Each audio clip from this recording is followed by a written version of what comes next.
Bienvenido a esta nueva inmersión profunda. Hoy nos metemos de lleno en un caso que, aún hoy sigue dando que hablar. La historia de Anneliese Michel en Alemania. Posesión demoníaca, exorcismos. Pero lo que lo hace distinto es la cantidad de material.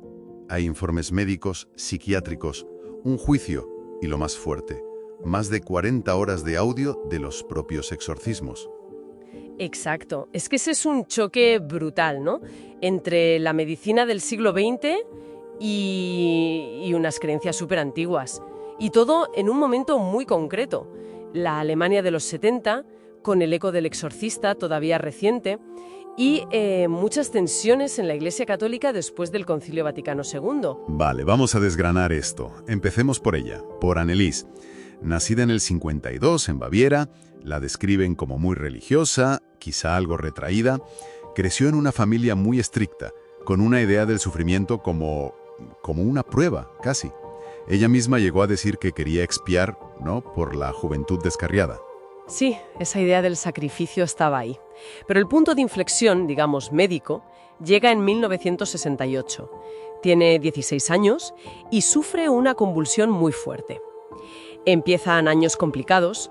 En el 69 le diagnostican psicosis por epilepsia del lóbulo temporal. La hospitalizan, le dan medicación, Dilantin, Tegretol, pero las crisis siguen. Y peor aún, empieza a decir que ve caras del diablo, que oye voces que le dicen que está maldita. Uf. Claro. Y aquí, después de 5 años de médicos, hospitales, pastillas, la familia está desesperada. No ven mejora. Y empiezan a buscar. Otra cosa. Justo Anneliese empieza a tener una reacción muy fuerte a objetos religiosos. Crucifijos, agua bendita. El manual clásico de la posesión para un creyente. Exacto. Y el párroco de allí, Ernst Alt, se convence. Dice que no parecía una epiléptica y empieza a moverse para pedir un exorcismo al obispo, a Josef Stang. Fíjate, qué interesante, ¿no? Los mismos síntomas. Las convulsiones, las visiones, la aversión a lo sagrado. La medicina dice epilepsia, psicosis. La fe dice posesión demoníaca. Son dos gafas totalmente distintas para mirar lo mismo. Y Anneliese está en medio. Y al final, ¿qué pasa? Pues que el obispo Stang, en septiembre del 75, da luz verde. Autoriza el gran exorcismo, siguiendo el ritual de 1614, el ritual romano. Sí, un ritual muy antiguo. Y lo hacen en secreto, el padre Arnold Renz y el pastor Alt. Durante 10 meses. Fueron 67 sesiones, una barbaridad. Algunas duraban horas, y las grabaciones que existen y se han escuchado deben ser terribles. Son durísimas. Gritos guturales, golpes. Ella se autolesionaba. Los exorcistas llegaron a identificar 6 demonios. Nombres potentes. Lucifer, Caín, Judas, Nerón. Incluso Hitler. Y un sacerdote apóstata del siglo XVI, creo. Valentin Fleischmann. Eso es. Y ojo, que en las cintas no solo hay gritos. Las supuestas voces discuten de teología. Critican las reformas de la Iglesia posconcilio, defienden posturas más tradicionales. Es como si el exorcismo se hubiera convertido en un altavoz para las tensiones religiosas de su entorno.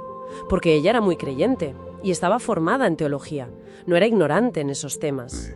Qué complejo todo. Y en medio de esa espiral, Anneliese toma una decisión. Tremenda. Pide dejar la medicación y deja de comer. Lo ve como parte de su expiación. Claro, asume ese papel de alma víctima, de sufrir para salvar a otros, una idea muy arraigada en cierta espiritualidad. Pero físicamente el deterioro es brutal. Neumonía, fiebre constante, anemia. Acabó pesando 30 kilos. ¡30 kilos! Las rodillas destrozadas de arrodillarse sin parar, una imagen terrible. Muere el 1 de julio de 1976. Tenía 23 años. Desnutrición y deshidratación severas. Sus últimas palabras, según se dice, fueron «rueguen por el perdón». Y a su madre, «mamá, tengo miedo». ¿Se te encoge el corazón? Es que es demoledor. Desde la psicología es como si esa identidad de alma víctima le diera un sentido a todo ese horror, pero a la vez seguir ese guión la llevó a la muerte. Una paradoja terrible. Y después de la muerte, claro, viene el juicio. Aschaffenburg, 1978. Acusan a los padres y a los dos curas de homicidio negligente. La Fiscalía se centró en eso, negligencia médica. Se dejó de darle la atención que necesitaba.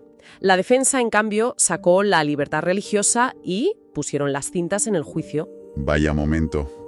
¿Y el veredicto?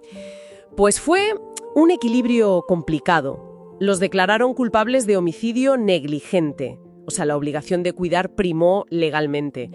Pero las penas fueron suspendidas. 6 meses de cárcel que no cumplieron.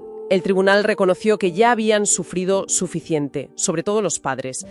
Se condenó el hecho, pero se entendió la motivación, digamos. El caso desde luego marcó un antes y un después. La Iglesia alemana empezó a exigir que hubiera médicos presentes en los exorcismos. Sí, y el Vaticano revisó el ritual en 1999. Metieron más filtros médicos y psicológicos. Se pusieron más serios con eso. Y culturalmente, la película El exorcismo de Emily Rose se basa en esto.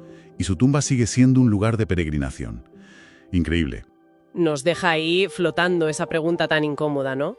¿Qué le pasó realmente a Anneliese? ¿Fue víctima de demonios o víctima de un sistema de creencias que interpretó una enfermedad grave de la peor manera posible?